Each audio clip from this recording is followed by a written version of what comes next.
जय जोहार। हमर छत्तीसगढ़ देख रहे हैं आप। आपके साथ मैं हूं ललित प्रजापति। शुरुआत करेंगे मुंगेली से मिल रही बड़ी खबर के साथ। 1.5 महीने से एक अग्निवीर गायब है। परिजनों ने एसपी से गुहार लगाई है। 1 साल पहले ही अग्निवीर बने थे राकेश निषाद। जयपुर में राकेश निषाद की पोस्टिंग थी। अब राकेश की कोई सही जानकारी घर वालों को नहीं मिल रही है। इसके चलते घर वाले परेशान हैं। एसपी से उन्होंने मुलाकात की है, गुहार लगाई है, राकेश के बारे में उन्हें जानकारी दी जाए। आखिरी जो जानकारी है उसके मुताबिक जयपुर में राकेश की पोस्टिंग थी। अब कोई जानकारी परिजनों के पास नहीं है।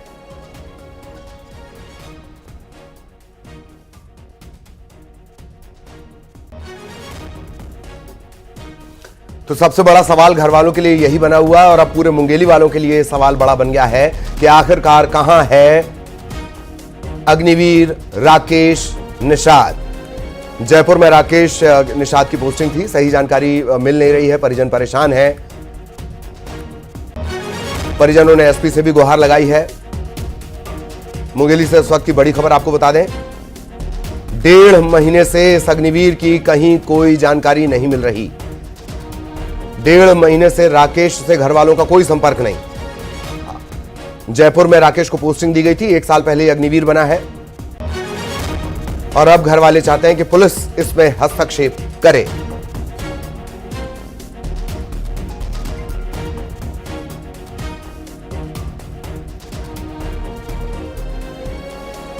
मुंगेली का पूरा मामला है। जयपुर में राकेश निषाद को पोस्टिंग दी गई थी। 1 साल पहले वे अग्निवीर बने हैं और अब तक उनकी कोई जानकारी मिल नहीं पा रही है। 1.5 महीने से किसी तरह का कोई संपर्क नहीं।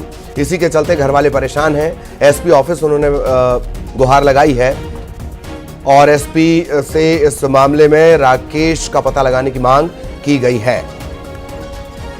सहयोगी प्रशांत इस वक्त हमारे साथ जुड़े हुए हैं। प्रशांत के पास आपको लिए चलेंगे। प्रशांत, क्या 1.5 महीने से कहीं कोई संपर्क नहीं है राकेश से? एसपी ने क्या कुछ कहा, पूरा घटनाक्रम बताएं जरा। जी, मैं बता दूं कि राकेश निषाद जो कि मुंगेली के गोविंद्रा गांव का रहने वाला है और 1 साल पहले उसकी जो भर्ती है अग्निवीर के रूप में होती है और उसके बाद वो नासिक जो कैंप है, ट्रेनिंग कैंप, वहां वो ट्रेनिंग लेने जाता है और जहां से उसकी नियुक्ति जो है जयपुर BTY में होती है और वहां नियुक्ति होने के बाद वो बीच में लगातार परिवार वालों के साथ संपर्क में था। वहीं जो होली का त्योहार था उसमें वो घर भी आया था, लेकिन उसके बाद लगभग 1.5 से 2 महीने बीत गए हैं। युवक का अपने परिजनों से किसी तरह का कोई संपर्क नहीं हो रहा है, न फोन में बात हो रही है।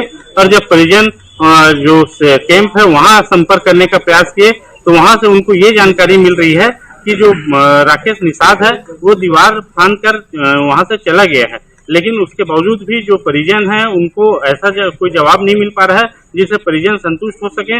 वहीं लगातार जो फोन में संपर्क करने का प्रयास किया जा रहा है तो युवक अग्निवीर युवक जो राकेश निषाद है उसके फोन नंबर लगातार बंद बताए जा रहे हैं। वहीं आज और इसके पहले 2-3 दिन पहले भी परिजन एसपी गिरिजाशंकर जायसवाल से संपर्क कर उसमें मदद की गुहार लगाई थी कि आखिर उनका जो बेटा है राकेश निषाद आखिर वो किस स्थिति में है, कहाँ है, वो पता किया जाए और हमें जानकारी मिले। लेकिन अभी तक उस पूरे मामले में किसी तरह की उचित जानकारी परिजनों को नहीं मिल रही, जिससे परिजन जो है परेशान दिखाई दे रहे हैं। ठीक, बहुत धन्यवाद प्रशांत। आगे भी आपके जरिए अपडेट अपने दर्शकों तक पहुंचाएंगे। कहां है राकेश, अग्निवीर राकेश निषाद, यही सबसे बड़ा सवाल बना हुआ है। खबर राजनांदगांव से। महादेव सट्टा ऐप में बड़ा update. Police constable Sahdev Yadav गिरफ्तार कर लिया गया। कई महीने से सहदेव की तलाश चल रही थी। EOW की टीम ने इसे सोमनी इलाके से गिरफ्तार किया है। महादेव सट्टा ऐप में एक और गिरफ्तारी। महादेव सट्टा ऐप मामले में पुलिस का कांस्टेबल सहदेव यादव गिरफ्तार। कई महीनों से फरार चल रहा था सहदेव। राकेश यादव हमारे सहयोगी हमारे साथ जुड़े हुए हैं। राकेश, क्या अपडेट? जी ललित, बता दूं कि महादेव सट्टा ऐप में पुलिस को एक और कामयाबी मिली है। लगातार महादेव सट्टा ऐप के खिलाफ जो जुड़े तार हैं उनके खिलाफ कार्रवाई की जा रही है और उनसे जुड़े लोगों के खिलाफ कार्रवाई की जा रही है और लगातार इस कार्रवाई में एक बार फिर पुलिस को और EOW की जो टीम है उसको बड़ी सफलता मिली है, जिसमें पिछले कई महीनों से फरार चल रहे जो आरक्षक है सहदेव यादव उसे गिरफ्तार किया गया है और उसे गिरफ्तार कर राजधानी रायपुर लेके गया गया है। चलिए, बहुत धन्यवाद राकेश इस तमाम जानकारी के लिए।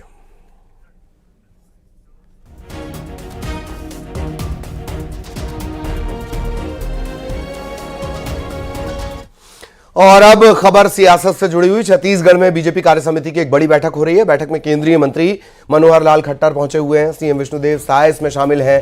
प्रदेश के जो प्रभारी हैं नितिन नवीन वो भी मौजूद हैं।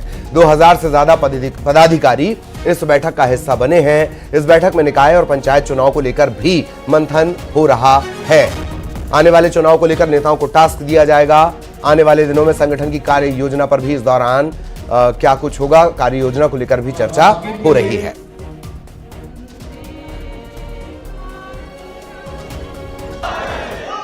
माननीय मनोहर लाल खट्टर जी पार्टी के काम से लंबे समय तक बस्तर संभाग में काम कर चुके हैं। वहां के कार्यकर्ताओं से बखूबी परिचित हैं। आज उन्होंने अपने उद्बोधन में कहा कि आज नरेंद्र मोदी जी के नेतृत्व में तीसरी बार जो एनडीए की सरकार बनी है, ये 62 साल के बाद किसी प्रधानमंत्री को तीसरी बार पूर्ण बहुमत से सरकार बनने का जनादेश मिला है। ये जीत बहुत ऐतिहासिक और बहुत बड़ी जीत है। ये जीत नरेंद्र मोदी जी के नेतृत्व में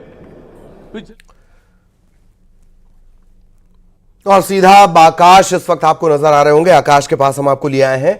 आकाश, क्या कुछ और अपडेट इस बैठक से निकल कर आए हैं, बीजेपी कार्य समिति की बैठक से?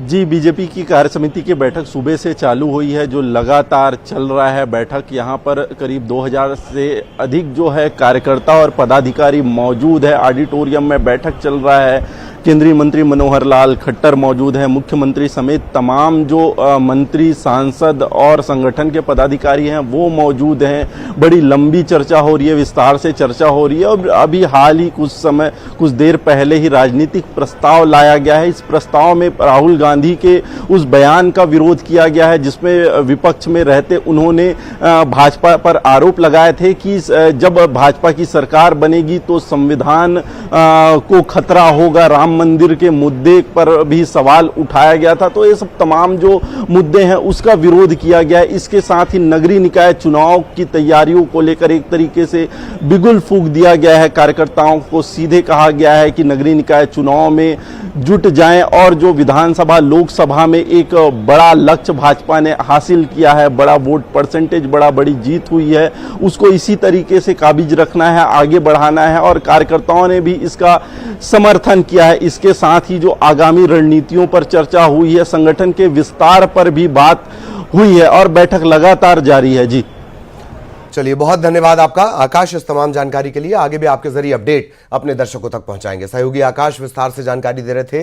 इधर रायपुर में सीएम साय ने समीक्षा बैठक ली। इसमें केंद्रीय मंत्री मनोहर लाल खट्टर, मुख्य सचिव मौजूद रहे। विभागों के आला अफसर भी इस मीटिंग में शामिल हुए। केंद्रीय राज्य मंत्री तोखन साहू, डिप्टी सीएम अरुण साव भी मौजूद रहे। केंद्र सरकार और राज्य सरकार के वरिष्ठ अधिकारी भी इस बैठक का हिस्सा बने। बिजली, आवास और शहरी मामलों के कार्यों की इस दौरान समीक्षा हुई है।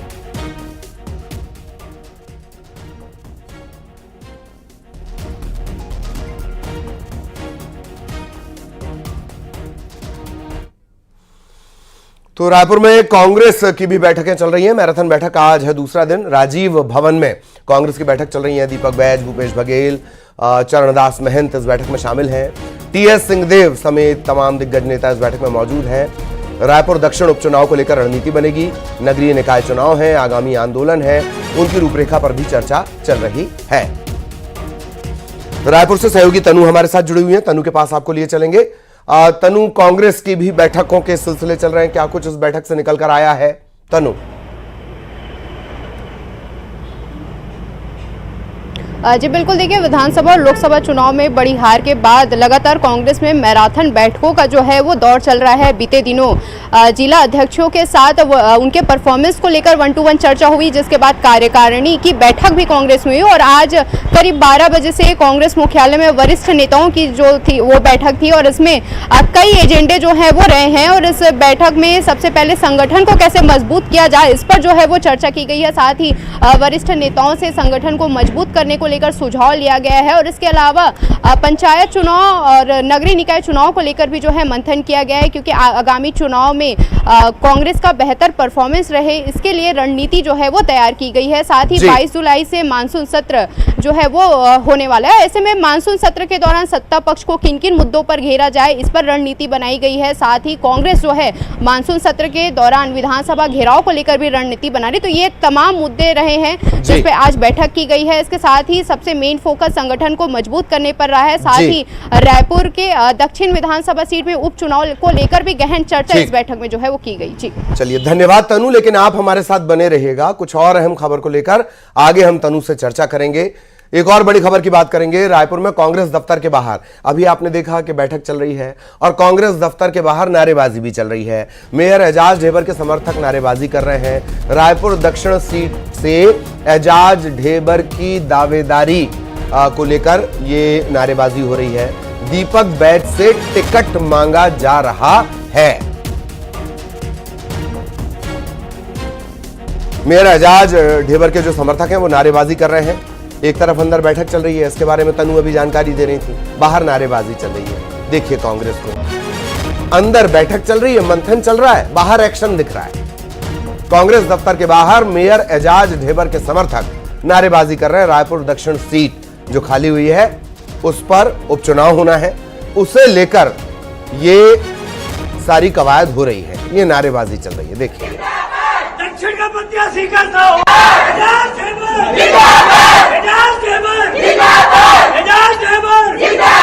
दक्षिण का प्रत्याशी करता हूं, दक्षिण का प्रत्याशी करता हूं, दक्षिण का प्रत्याशी करता हूं। और सहयोगी तनु लगातार हमारे साथ बनी हुई है। एक बार फिर तनु के पास आपको लिए चलेंगे। तनु, एक तरफ मंथन चल रहा है और बाहर अलग ही टेंशन चल रहा है कि दक्षिण का प्रत्याशी कैसा हो, एजाज ढेबर जैसा हो। तनु,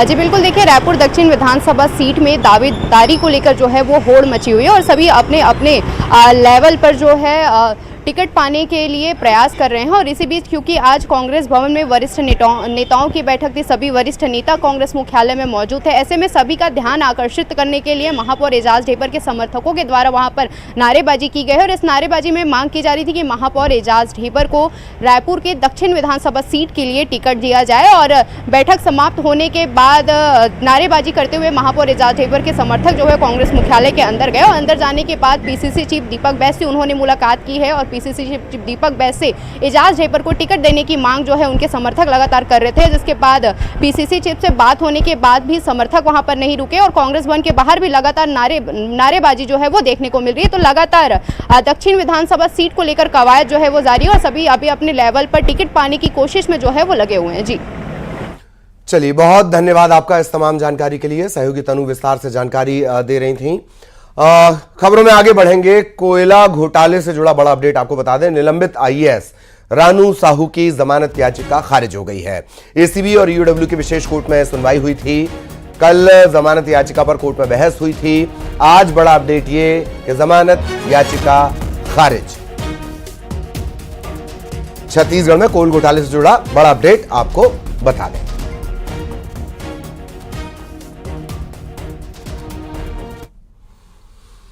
धमतरी में अवैध शराब को लेकर बड़ा एक्शन लिया गया। 139 लीटर देसी शराब जब्त की गई है। एक महिला समेत 4 लोग पकड़े गए हैं। रामपुर इलाके का यह पूरा मामला है।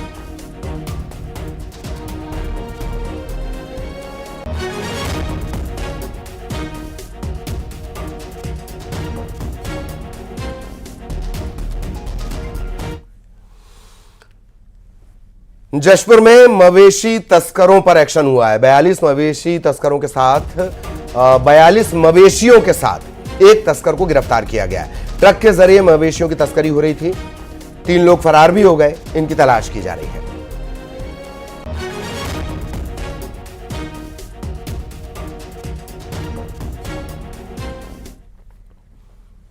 इधर कांकेर में मुठभेड़ के बाद का एक वीडियो सामने आया है। इसमें नक्सलियों का सामान और एक महिला नक्सली का शव लेकर जवान लौटते हुए नजर आ रहे हैं, तमाम विषम परिस्थितियों में।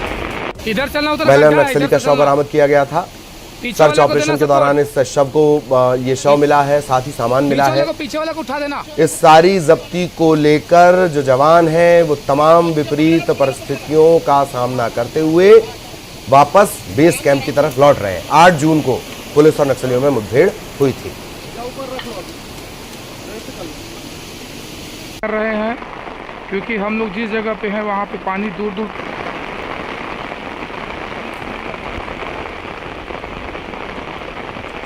इधर चलना उधर गड्ढा है, इधर से चलना।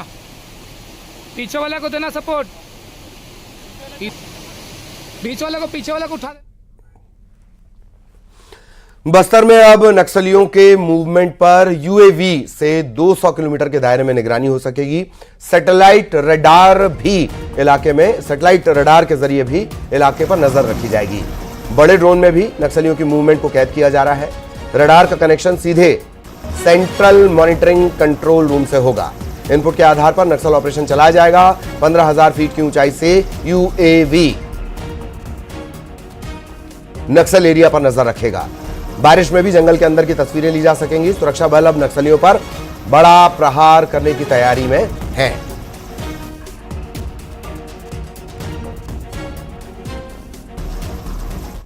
प्रभावी कार्रवाई करने से हमारे लिए जितना भी साधन संसाधन उपलब्ध है उसको लगातार इस्तेमाल करके बेहतर कार्रवाई की जा रही है। सुरक्षात्मक कारणों से हम क्या क्या टेक्नोलॉजी हम इस्तेमाल कर रहे हैं इसका खुलासा करना संभव नहीं है, लेकिन इतना हम आश्वस्त कर सकते हैं जो क्षेत्र की जनता के जान माल को रक्षा करने के लिए जो भी लीगल तरीके से साधन संसाधन उपलब्ध है उसके इस्तेमाल करके माओवादी के खिलाफ अभी काफ़ी हमको निर्णायक बढ़त प्राप्त हुआ। आने वाले समय में और बेहतर परिणाम लेने के लिए हमारा कोशिश। और अब कोरबा में जो टुकड़ों टुकड़ों में लाश मिली थी उसका बड़ा अपडेट आपको बता दें। बोरे में एक सिर बरामद हुआ है। लाश का सिर एक बोरे में बरामद हुआ है। इसी बोरे में एक पासपोर्ट भी मिला है। पासपोर्ट में मोहम्मद वसीम अंसारी लिखा है, जगह रांची झारखंड लिखा हुआ है। पासपोर्ट के आधार पर जांच की जा रही है। इसी मामले में स्कूल बैग में लाश के टुकड़े भी मिले थे।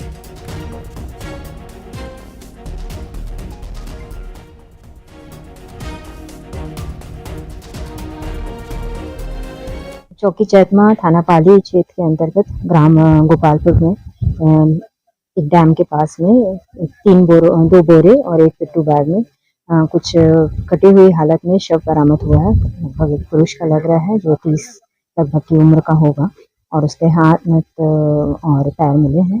बाकी अभी शव की तलाश की और बाकी पार्ट्स की तलाश की जा रही है मछुआरों के द्वारा और गोताखोरों के द्वारा।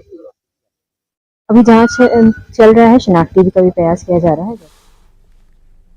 और मनेंद्रगढ़ से बड़ी खबर, पत्नी से मोबाइल गुम हुआ तो पति ने उसे पीट पीट कर मौत के घाट उतार दिया। बाजार में पत्नी के हाथ से मोबाइल कहीं खो गया। पति को इस बात की जानकारी लगी, बहुत गुस्सा आया और मौके पर उसने पत्नी को पीटना शुरू किया। मौके पर ही पत्नी की मौत हो गई।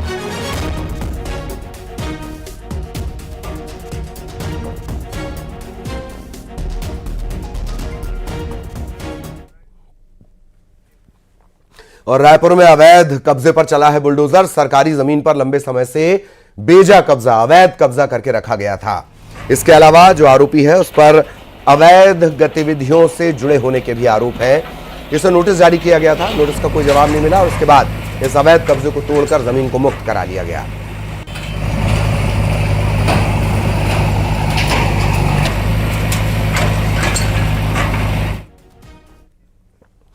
बलौदा बाजार में सेक्स स्कैंडल के मामले में बड़ा अपडेट। पुलिस को एक और सफलता मिली है, कामयाबी मिली है। 3 महीने से फरार चल रही थी पुष्पमाला फेकर, यह आरोपी है, इसे गिरफ्तार कर लिया गया है। झूठे केस में फंसाने की धमकी देकर कई लोगों से लाखों रुपए ऐंठने का आरोप इस पर है। 4 आरोपी पहले गिरफ्तार हो चुके हैं जबकि 2 आरोपी अभी भी फरार हैं।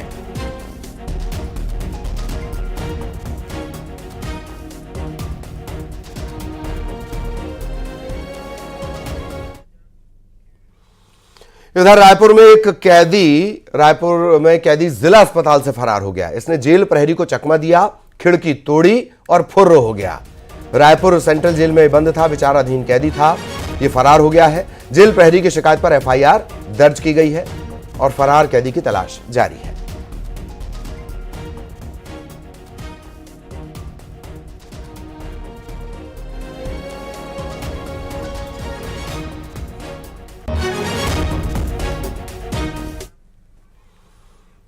और इंडियन मुजाहिदीन के आतंकी को शिफ्ट किया गया है। खंडवा से इसे भोपाल सेंट्रल जेल लाया गया है। खंडवा से फैजान को गिरफ्तार किया गया था, अब इसे शिफ्ट कर दिया गया है भोपाल की सेंट्रल जेल में। इंडियन मुजाहिदीन से जुड़ा यह आतंकी है। लगातार इसका हर अपडेट हम आप तक पहुंचा रहे हैं। बड़ा आतंकी बनना चाहता था, आतंक में नाम कमाना चाहता था, आतंक में भी नाम कमाने का अरमान होता। बताइए, तो फैजान को अब खंडवा से भोपाल सेंट्रल जेल शिफ्ट कर दिया गया है।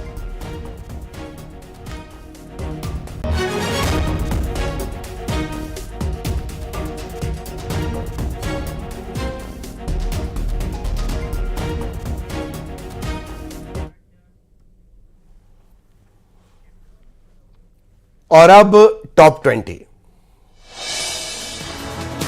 कांकेर में